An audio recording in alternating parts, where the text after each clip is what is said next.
So people kept on asking me, what did I think about the Jake Paul versus Mike Tyson fight? And I don't really want to get into that, but let's just say that fight was awful.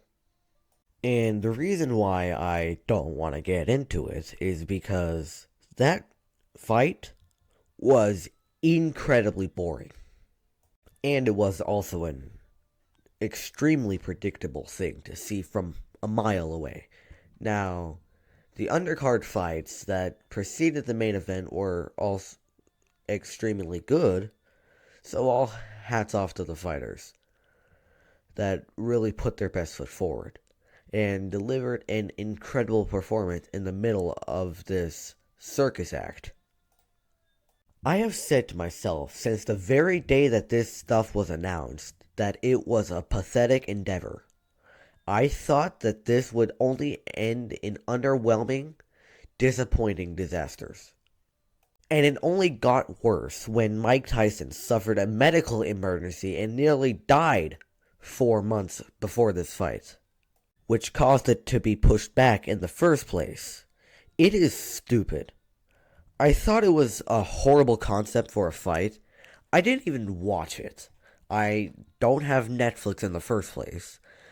But every 30 minutes or so, I went on Google and searched for updates. And it was basically the same thing over and over again. Just reading the cliff notes of this fight was just sad and lame. Like, it would have been more thrilling to get updates at a retirement home bingo game. It would have been more fun to see 7th graders battle to see which one can play their instrument better than this stupid boxing match. And I said in the very beginning there would be no knockouts in this fight. I was very confident in that prediction. And there was no knockouts in this fight. Not only was there no knockouts, there was no anything worthwhile. As I said from the beginning, this is just a cash grab. It's just two athletes getting a payday and nothing else.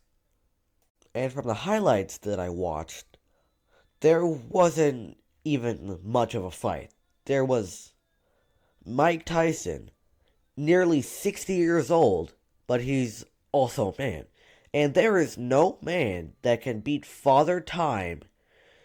Time is undefeated. And it will always be that way. And there are certain things that as you age, you just can't overcome in a physical sense. This, honestly, I'm very impressed that Mike Tyson was even able to go on and finish this fight, because he was really gassed early on, from what I can tell. He ran out of steam by pretty much the second round, at least from what I heard. Again, I didn't watch this fight real time. I obviously wasn't retarded and spent 3 or 4 hours staring at my screen waiting for something to happen. But he still did hang on and took about 250 punches from Jake Paul, so congratulations to Mike Tyson for that and overcoming all of the obstacles that he did to even fight in this event. It really is extraordinary, to be honest. It was never realistic to expect him to come out there and be the Mike Tyson that everyone remembers from the 90s. It was always going to be a difficult challenge to fight someone about half your age, or someone young as Jake Paul. I am not surprised that Jake won this fight, and people are already clowning on him for saying he's already booked his next fight against Joe Biden and then his following fight against Jimmy Carter. Jake Paul hurts more elderly people than a staircase. He's built a reputation of just challenging out of their prime fighters, retired fighters, sometimes not even fighters in the first place. I wouldn't be shocked if Jake Paul called my father out and said that he's bad at, I don't know, football. And he wants to prove it by getting in the boxing ring with my dad. And I know everyone, including myself, was saying this is a lose-lose for Jake because even if he won the fight, he would get laughed at for to losing to a nearly 60-year-old man. And it is pretty clear that it wasn't a lose-lose. It was a win-win for Jake Paul and Mike Tyson. They both got paid like $25 million for this. And, who ultimately got put in a losing position? A little checkmate. Everyone who watched it.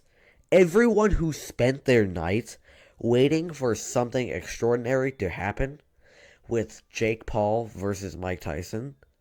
I am surprised at how popular this was. This is a classic. How many times do I have to teach you this lesson moment? Logan Paul versus Floyd Mayweather. Like all of these fights, like where it's YouTuber versus legend, are always so underwhelming. I also speculated that in this fight, Jake Paul versus Mike Tyson had a no knockout clause. And I still think I'm probably right on the money with that.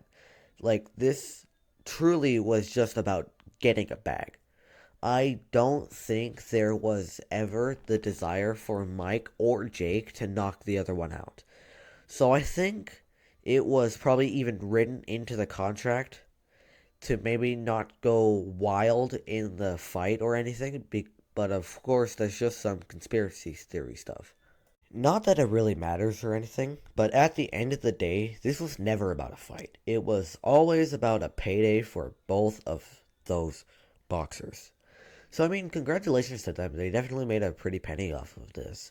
Maybe next time, when Jake Paul announces his next opponent, when he digs up the corpse of Muhammad Ali and challenges it to a fight, maybe then people will, maybe I'll sit this one out. I've been disappointed plenty of times now with these big YouTuber fights. Maybe this is the one that I'll finally skip on because right now, this is just the infinite money glitch right here for Jake Paul. He has made so much doing this same thing, and you think he gives a crap that people make fun of him for challenging retired fighters? Absolutely not. He doesn't care at all because it draws a crowd every time.